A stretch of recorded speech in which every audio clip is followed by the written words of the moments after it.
সামনে তো ভাদ্র মাস, তাই তো তালের পিঠা খেতে হবে তাল দিয়ে। তাই রাতের বেলা ডিউটি করতেছি।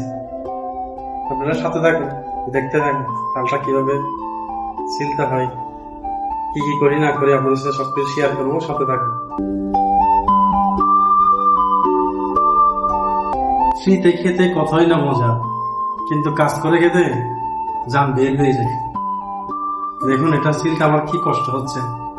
কখন যে তালের পিঠা খাবো, তালটা ছুলতে গিয়ে দেখে লোক লাগছে, মন চাচ্ছে যেন খেয়ে নি। আর তো গ্রামের কথা কি বলবো, পাগল হয়ে যাচ্ছে, শুধু খেতে মন চাচ্ছে। আপনাদের কার কেমন লাগছে জানাবেন।